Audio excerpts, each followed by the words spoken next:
Hello! Welcome to Levels Plus Weekly, episode 5. I've been doing this for a month. It's kind of wild. I think the big thing I want to talk about this week is the Game Awards. Not necessarily the awards themselves, because I really don't care. But I do want to talk about 3 of the announcements that we had Thursday night. I want to talk about Sephiroth Smash. I want to talk about Perfect Dark coming back. And I want to talk about the Capcom Arcade Stadium. Those were my 3 favorite announcements of the evening. Alright, so to start off, let's talk about Capcom Arcade Stadium. It's high time that Capcom got around to doing a comprehensive collection of their arcade games that's not just located or centralized on a franchise or a genre. This is a collection of 32 games as of right now that we've got from their early 80s period to late 80s, early 90s, and then mid to late 90s. And then it's a shell, so it's going to come out with 1 free game. You can download that and just have that. You'll always have 1943, The Battle of Midway. You'll get these 3 packs of 10, and then there's a standalone release of Ghosts and Goblins to tie into the upcoming Ghosts and Goblins Resurrection. Which my article that I'm working on, I'm going to talk about some games I hope join the service later, but what they've announced so far is really good. So like I said, it comes with 1943 Battle of Midway. Ghosts and Goblins is a separate standalone release, but if you buy pack 1, you'll get Vulgus, which is Capcom's first arcade game. You'll get Pirate Ship Higemaru. You'll get 1942 Commando, Section Z, what they are calling Tatakai no Banka, which is what we know as Trojan in North America. I'm not sure why they decided to not use the localized title. I wonder if there's some copyright thing going on there. But we also got Legendary Wings, the Arcade Bionic Commando, Forgotten Worlds, and Ghouls and Ghosts. That's a really strong set of Capcom's early work. Okay, so Pack 2 has Strider. We've got Dynasty Wars, which is the first time this particular game has ever been featured on a console compilation. We've got Final Fight, 1941 Counterattack. We've got Senjo no Okami 2, which was localized as Mercs back in the 90s when it came out. Again, I don't know why Capcom is not localizing some of these titles. It makes me wonder if Mercs is another trademark thing that they just didn't feel like getting into. We got Mega Twins, which is also known as Cheeky Boys. We've got Carrier Airwing, which is the sequel to Area 88, which is a licensed game that got localized over here as UN Squadron. So seeing the sequel to that is exciting. And then we've got Street Fighter II: The World Warrior, which I think that should be here for sure. We got Captain Commando, and we got Varth Operation Thunderstorm, which is probably my favorite Capcom shooter that I've played. That one's really good. So that's Pack 2. Pack 2's bringing some heat. I'm glad to see a couple. Carrier Airwing is a shock. I've heard nothing but good about that, and I like UN Squadron on the Super Nintendo, so I'm excited to play a new game in that style. For Pack 3, we've got Warriors of Fate. We've got Street Fighter II Hyper Fighting, aka Street Fighter II Turbo, and Super Street Fighter II Turbo. We also got Powered Gear, Strategic Variant Armor Equipment, which is also known as Armored Warriors. We've got Cyberbots Full Metal Madness, which is the other fighting game that's on this. And we're going to touch on that in just a second. We've got 19XX The War Against Destiny. We've got Battle Circuit Gigawing 1944 The Loop Master and Pro Gear. And Cyberbots 19XX Gigawing 1944 and Pro Gear have not been on a console compilation before. and that's really exciting. Super cool to see those games popping up on here. So all in all, this 32 game set is really good, and my article is going to try to make it perfect because my hope is that by having the standalone Ghosts and Goblins thing, that they will continue to support this past the release of these packs and continue to tie in stuff into it. And that's what this article will get into. But all in all, I'm very excited about this. I hope that it's not super pricey, but I'm going to pay it because I love Capcom Arcade games. I like the features that they're doing in here. I like that it's got a lot of stuff that's not been ported before. Carrier Air Wing, Pro Gear. Pro Gear is really cool because it's one of Cave's earliest games. So that being here is really neat. So really, like I'm not gonna regurgitate my article because I want to, should have a reason to read it. But I do hope for one thing, and as a standalone release, I'm gonna say it now because it has precedent through the Capcom Home Arcade Stick, which I have also covered on Levels Plus. It was an incredibly gaudy, gigantic piece of hardware that was a Capcom logo with 2 sticks in it, and it had a licensed game on it, as well as a couple of these never before released titles like Pro Gear. It had Aliens vs. Predator, arguably Capcom's greatest beat 'em up of all time, on that. And my hope is that by having Ghosts and Goblins be a standalone release, that we're going to have the potential for more standalone releases, including licensed stuff. So that's the big one.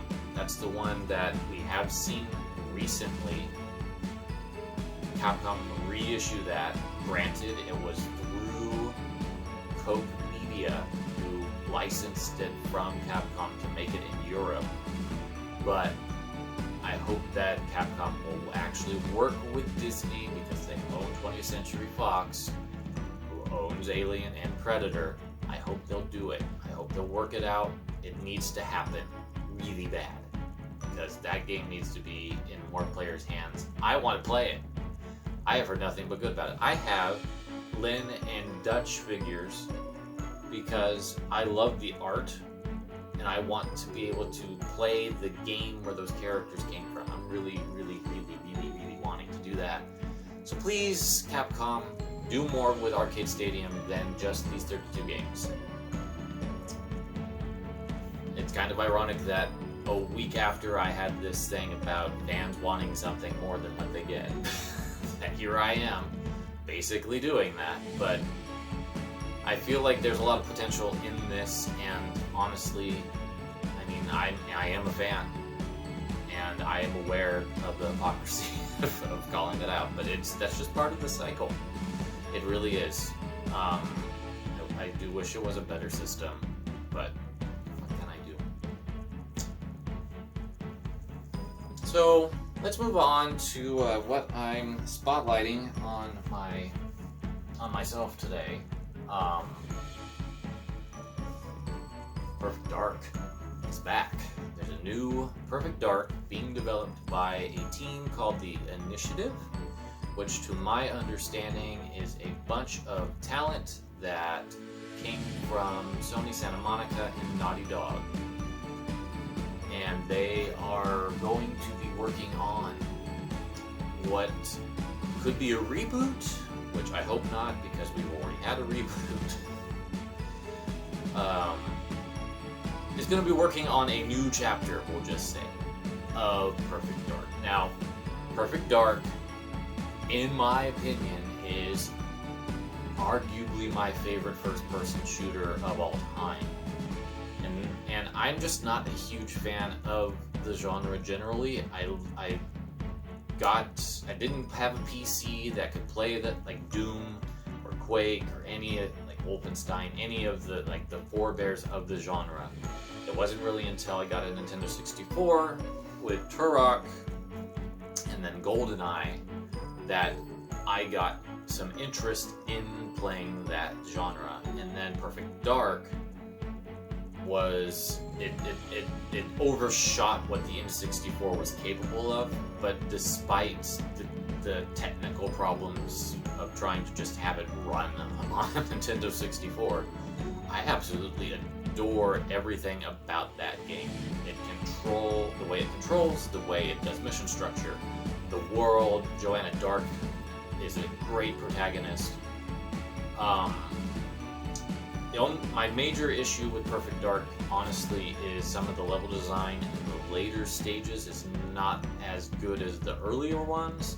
Like, I feel like the Datadyne building is so well executed, but by the time you get to like the Skeetar base and the Pelagia, it just feels really huge and wandery, and just it's not as tight as some of the other stages. But you know, given the restraints of Perfect Dark's development that have increasingly come to light, of the fact that they lost about 5 leagues in development of that game, I can't say that I can blame the game, because the fact that it's there and is as good as it is, and that is my favorite first-person shooter.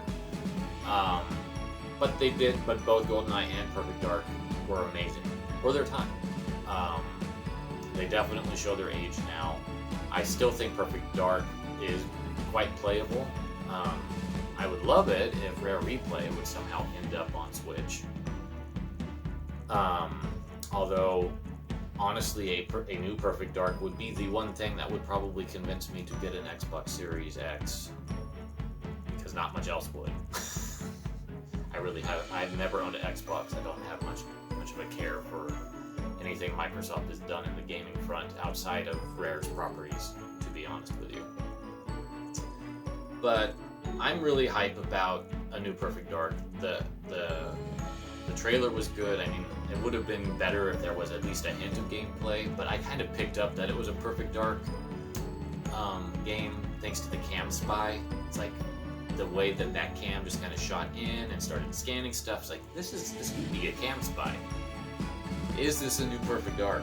Because I was trying to figure out what this was, because I didn't know anything about the initiative before the Game Awards, honestly. I'm sure that they were announced at some E3 or Microsoft press thing that I have watched, but I don't remember. But I'm definitely curious. I want to see where this goes. I want to see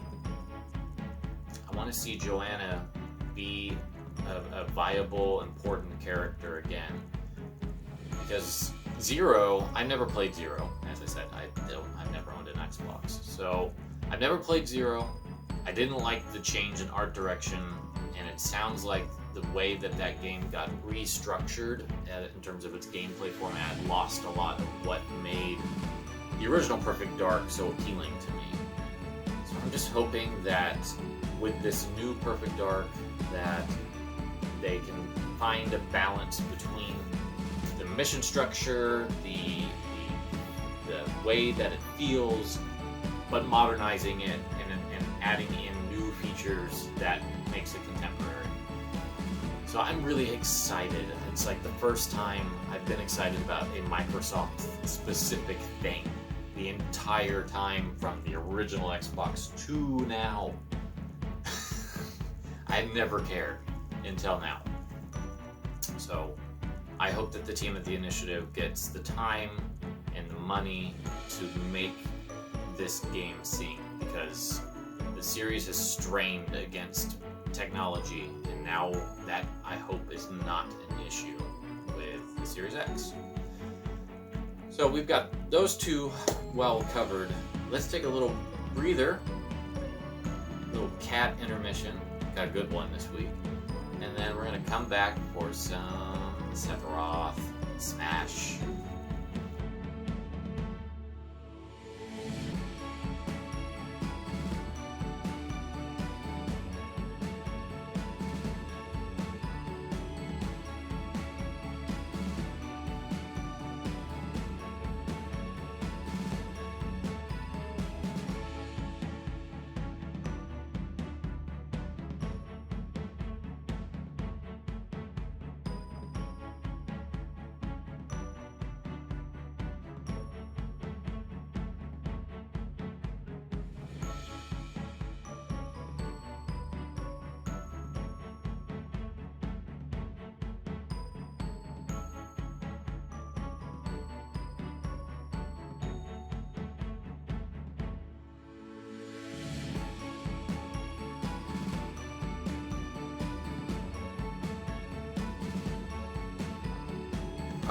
So, Game Awards.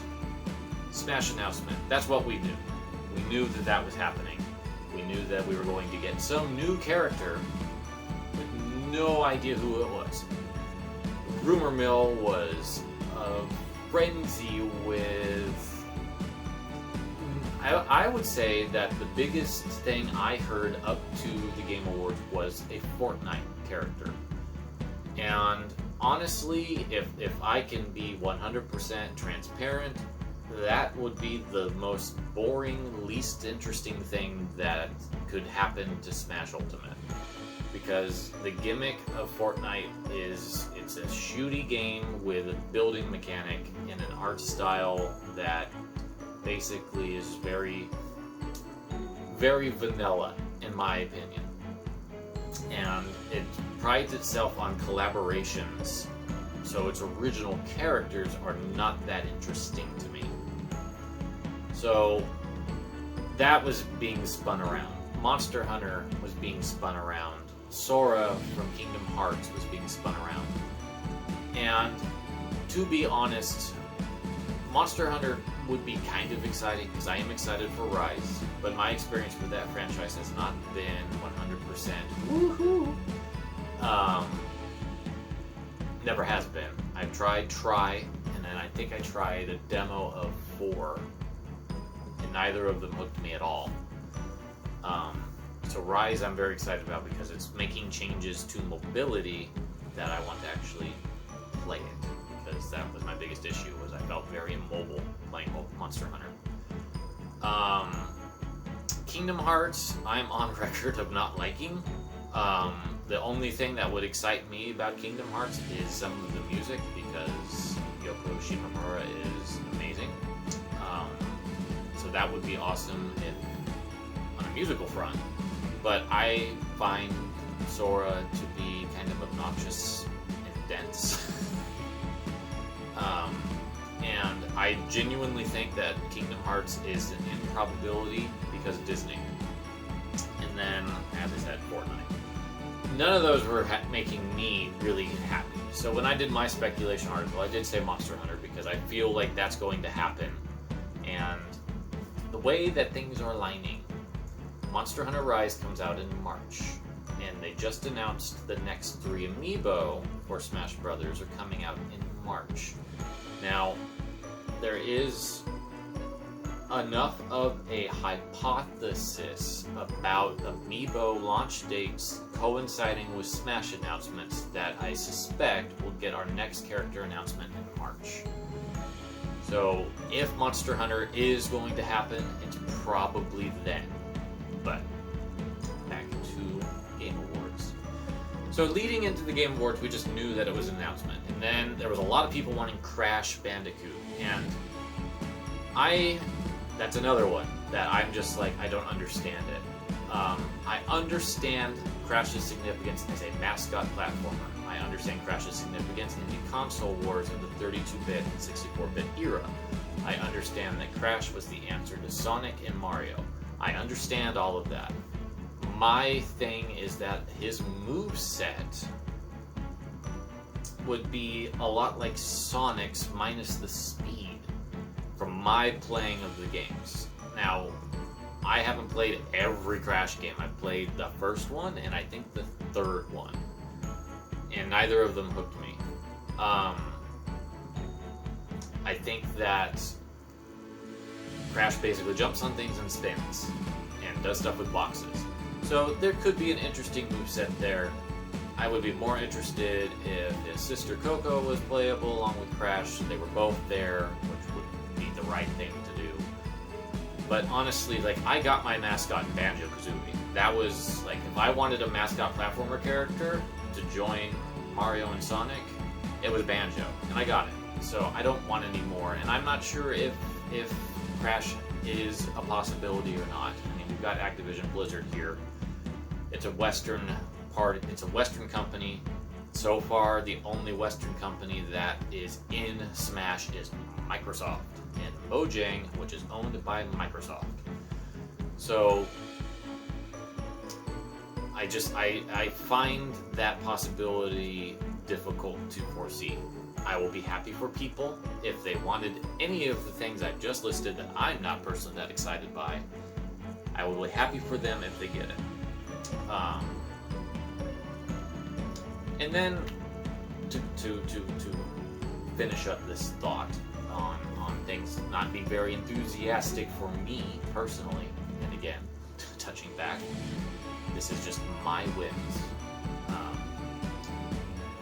The Fighter's Pass so far has not done much for me in contrast to the first. Like the first, I don't care about Persona anymore. I find a lot of its gameplay, like I loved Persona 4, and I hated Persona 3. But the issue with Persona, at least in the recent entries, is that it's very misogynistic, and it had a lot of transphobic stuff take place in 4 and 5 in particular. 3 to a lesser degree, but 4 had some gender issues, 5 had more gender issues, and the director has basically, the director of those games, I forget his name, is just kind of an asshole about it in terms of what he said out loud. So like my interest in Persona went from 4th favorite game of all time in Persona 4, like maybe 3 years ago, to not even being on my list and something I'm going to sell. So that just kind of tells you my arc of Persona. Do love the music. So on that front, I'm happy it's there because I do like the music in Persona. I do wish there was more 4 and 3 music, because 5, while it's good, just doesn't do the same thing for my ears the way that the other 2 did. Dragon Quest. Love that series. Hate Sugiyama. I wish he would stop composing for the series.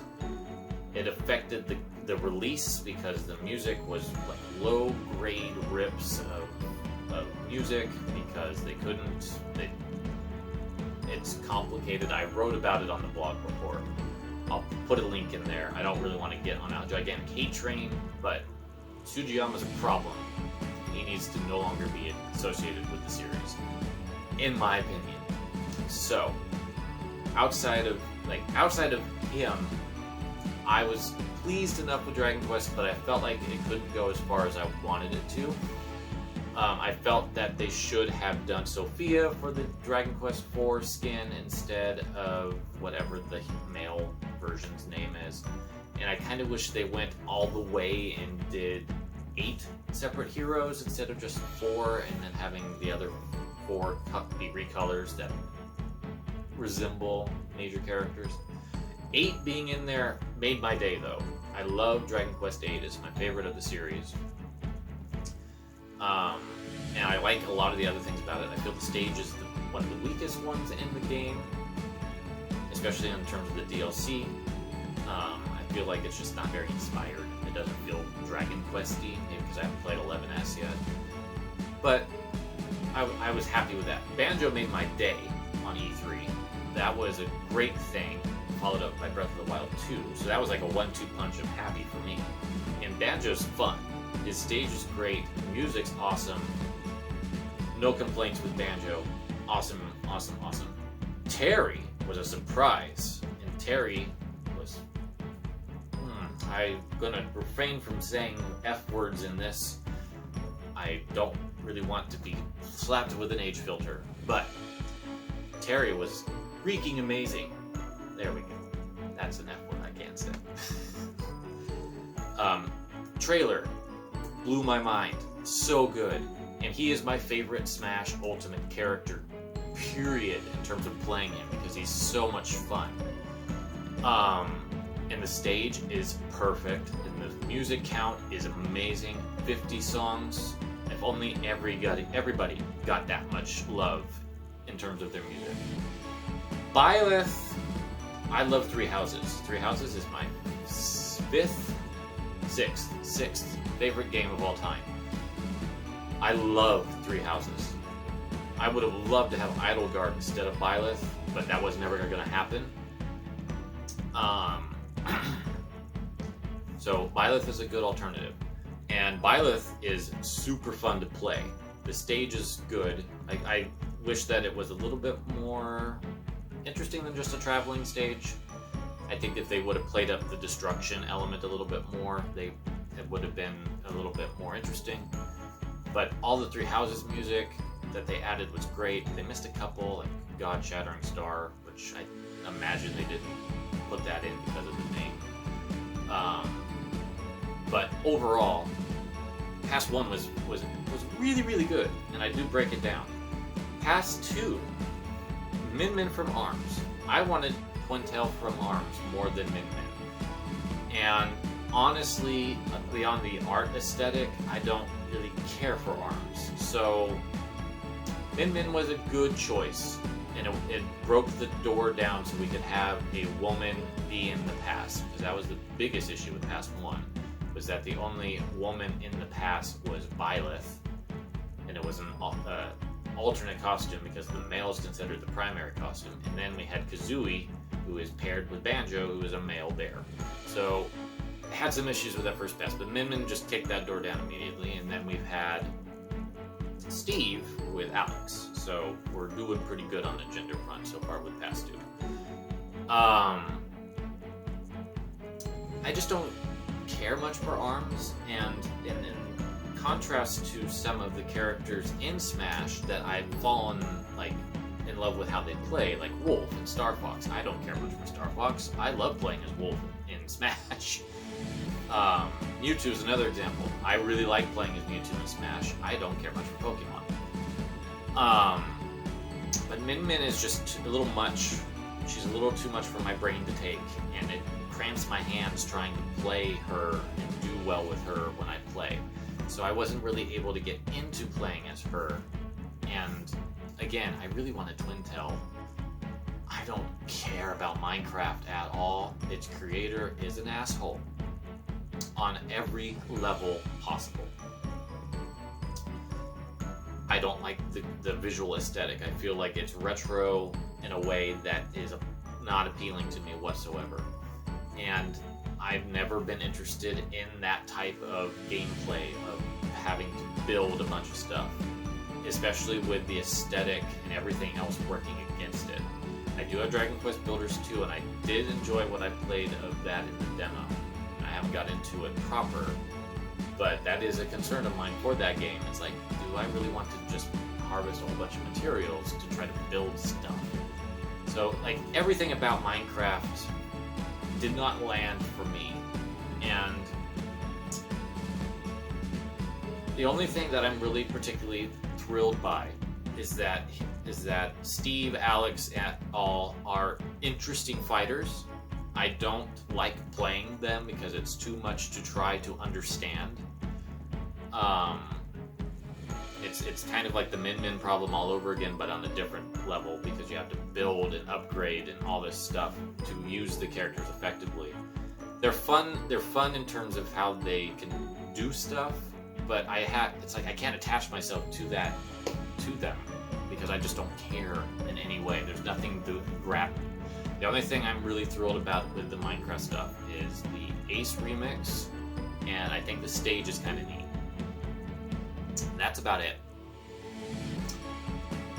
So that builds us up to Sephiroth, finally. Been a lot of preface to get here. Sephiroth was not leaked in any way. No one was expecting Sephiroth. That's what made it so hype. And again, just to reiterate, I'm not a huge Final Fantasy VII fan in terms of the game itself. I like the characters, I think they're cool. I'm excited about trying Remake when I get a PS5.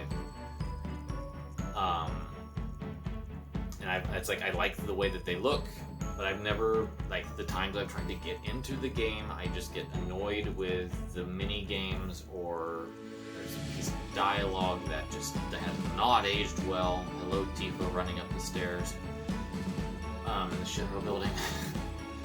And there's just a bunch of stuff about Final Fantasy VII that prevents me from getting into it. But Cloud being in Smash 4 blew my mind. I cussed a lot, and it was very exciting. And I like Cloud in Smash. He's a lot of fun. I have his amiibo because I like how he plays in Smash. But I spotlighted in my article that I wrote 2 years ago about Square Enix and how Cloud made it to Ultimate, which was a lot of work on Sakurai's part to make happen. But there was nothing new. It was just Cloud with some minor tweaks, the stage, the same 2 songs, the same victory, no new spirits, just Cloud. That's it. And it felt wrong because everybody else got so much love, and it just felt like Cloud was excluded from the fan service joy that is Smash. It's like he just felt like an outlier. Sephiroth is the opportunity to fix that. And I do talk about that a bit in my article that I just wrote yesterday. But ultimately, Sephiroth is the villain DLC character that I think Smash really needed. And in contrast to all of the things being tossed about, Sephiroth is an important character for not just RPGs, not just villains, but for Cloud. Cloud by himself felt isolated. Now he doesn't. Final Fantasy is now a bigger part of Smash, and this trailer really, really cemented that this is a change, this is a shift, and seeing the Northern Crater stage, the love that has obviously gone into that to make it feel like that final battle, seeing how Sephiroth moves, seeing how he plays, seeing that trailer and all of the care that went into that CG to make it look so much like Advent Children, which I have not seen, but I have heard enough people who have say that it is like 1-to-1, but redone with modern technology. I think Sephiroth is a really big deal, and I'm hyped. Like, I haven't been this hyped for a Smash character for this pass until now. I cussed a lot when Sephiroth happened because I didn't see it. Didn't see him coming, because I just thought that poor Cloud was going to always be the lone island in Smash, but he's not anymore. And so I'm really excited about what this might bring. So Sephiroth has the potential to correct the musical wrong that was done with Cloud. Cloud only got the 2 battle tracks from Wii U and 3DS, which were not remastered, remixed. They're just straight ripped from the PlayStation. And a victory theme that extends beyond most, so that was basically like, this is why Cloud's special, because his victory theme goes on forever in contrast to everyone else. But Sephiroth has that opportunity to make Final Fantasy be more than just like a cursory blip in the Smash canon. We could get Final Fantasy music from more than just 7, and we can possibly have some remixes by people who have worked on the series, like Yoko Shimomura, and new people that have worked around RPGs before, like Chika Maruke, or Yuzo Koshiro. Hearing new voices take on these iconic songs, and then we can expand it to cover the entire franchise, because there's more than one game in Final Fantasy. There's 15 mainline games with a 16th on the way. That's not even getting into the spin-offs, the tactics games, the sequels or connected titles. There's so much to pull from, and it just really needs to be corrected when Sephiroth joins the game. I am concerned because because Square Enix has been so tight with music up to this point that I do have a fear that we're only going to get like 1 or 2 songs of Sephiroth's stage. But I am hoping that the fear is incorrect, and that because of the effort that clearly went into getting Sephiroth in this game, to get Cloud in a CG trailer, to expand beyond just being what Cloud was when he came out, that he will have lots of music coming with Sephiroth, that we will have another stage. We're going to have 2 third-party stages for Final Fantasy VII. Sonic is the only one with that distinction in Ultimate. Pac-Man was the other character, but he did not get Pac-Maze ported. So we're going to have, for the second time, a second third-party stage from a particular franchise that's in this game. And I think that the fact that Square Enix is working so well with Nintendo on Smash, since the release to now, we've had Trials of Mana Spirits, we've had Octopath Traveler Spirits, but the fact that we've had spirits from Square Enix properties that are not Final Fantasy, that's a good sign. The fact that we've got Sephiroth coming, that's a good sign. The fact that Dragon Quest joined, that's a good sign. So I'm feeling like this might be the final piece of that puzzle coming together that will finally get the representation that Final Fantasy deserves as one of the premier franchises in video games in Smash. I'm hoping it'll match up. I really do. So what does the future hold for the past? This is something I did not touch upon in anything yet, so I think this might be a fun way to end this long talk about Smash stuff. Where does it go? We've had Min Min from ARMS. ARMS is a new Nintendo property. One game to its credit. Came out at the launch of the Switch. Minecraft. Arguably the most successful game of all time. That indie that became incredibly mainstream. And something that has become so lucrative that Microsoft bought it.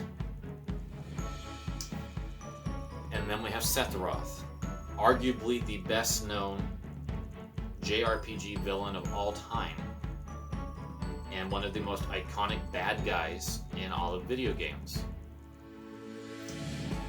Where do we go from here for the last 3? I feel like we can't really look at Min Min as a barometer beyond expecting another Nintendo character that might be something that they can tie into from something recent. My hunch is it's going to be another Zelda character, and it's going to be something that ties into Breath of the Wild 2 or Age of Calamity. And with that in mind, I'm hoping it's Impa. That's also been a fairly popular guess. I've guessed it. I've wanted Impa from a Hyrule Warriors standpoint for a while now. I think either her original Hyrule Warriors appearance or her Age of Calamity appearance would both be really fun and different and unique enough from Sheik that there wouldn't be any real overlap. Because outside of a new character introduced in Breath of the Wild 2, or like a champion in Breath of the Wild, but I think that the champions are going to be less significant in the sequel than they were in the original and in Age of Calamity. I'm feeling it's either Impa or someone new, and that's my Nintendo guess. So I think there will be one more Nintendo character, but the other 2 are going to be big third-party gets. I still feel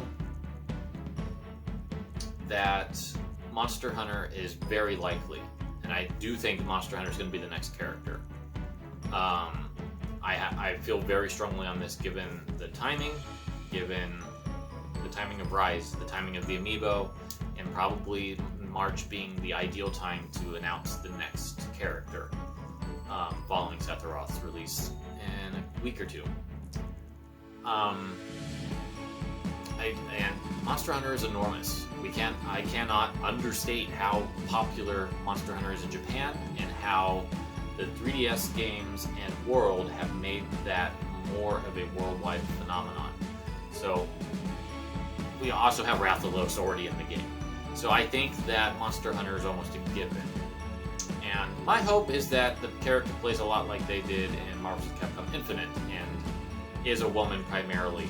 I can understand if they want to do a male skin, but I hope it leads as a woman.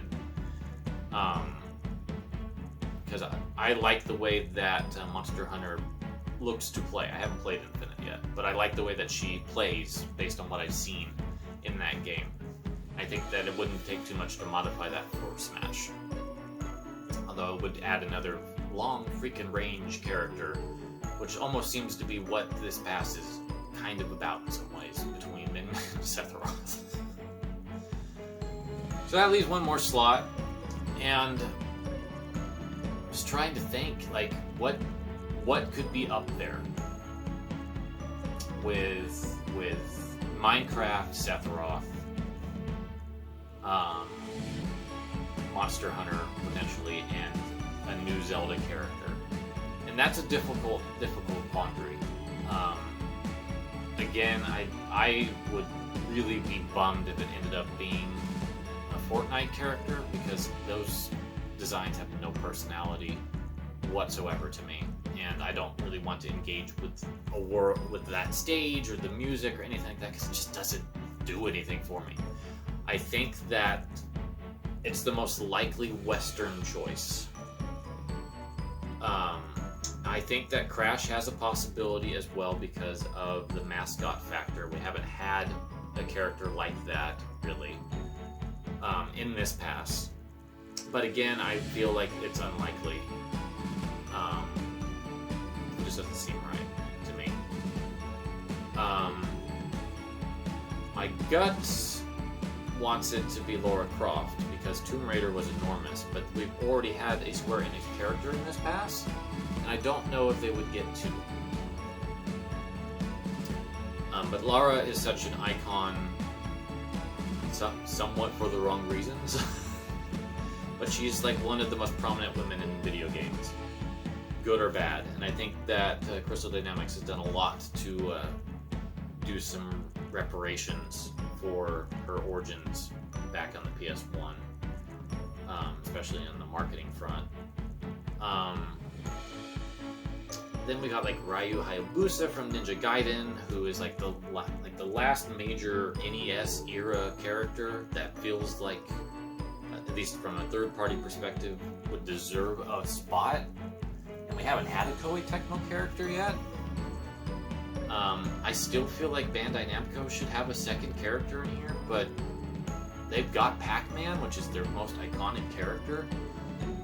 And at this point, when we've got Sephiroth and Minecraft, like, a Tales of character is not gonna cut it, because Tales is just not that tier.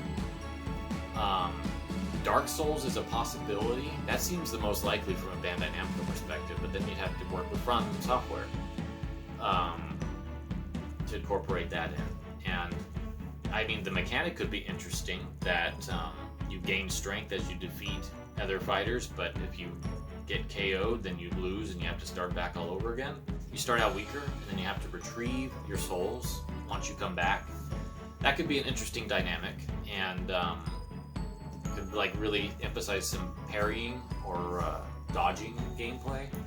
That's probably Bandai Namco's best option in terms of popularity, but it's not, in my opinion, it's probably not as it's not Minecraft or Sephiroth level, so it's just kind of hard. I don't think we've got another Konami character that we can plop in here. I think Snake and the Belmonts are it, especially with the next character I would think of, Bomberman being an assist trophy. I still think, because this is the only exception that I think still holds, I think if you're an assist trophy, you're not getting into Ultimate. I think that's the one limit that remains, because as we keep announcing characters, these walls just keep crumbling down. But I think that's where this is going. Is it's got to be something. It's going to be big. It's going to be big the rest of the way through. We're going to see what's going to happen. Those are my best guesses on an educated front. I think Ubisoft is out. I think that they got costumes. I think Bethesda's out. I think they got a Fallout costume. Travis Touchdown's out. He got a me costume. That's where I'm thinking. But I'm just speculating because that's what I like to do. Honestly, if Untitled Goose game got into Smash as a playable character, I would lose my mind in the best ways possible. But I think we're gonna cut it there. I could just ramble for a while about more speculation, but I feel like this video's gotten a bit long. So thank you for watching. This has been a lot of fun talking about stuff that excites me. As I said at the beginning of the video, we've got some pickups next week, and I think I'm going to talk about what Sephiroth actually represents once I see what Sakurai's discussion of him talks about, and maybe something else. We'll see. I think that's where my brain's going to be. Is going to be on, ooh, I'm getting new stuff. Ooh, Sephiroth, how's he play? That's where my brain's going to be. So that'll probably be what we talk about next time. So, thank you so much for watching. Hope you have a wonderful day. See you soon.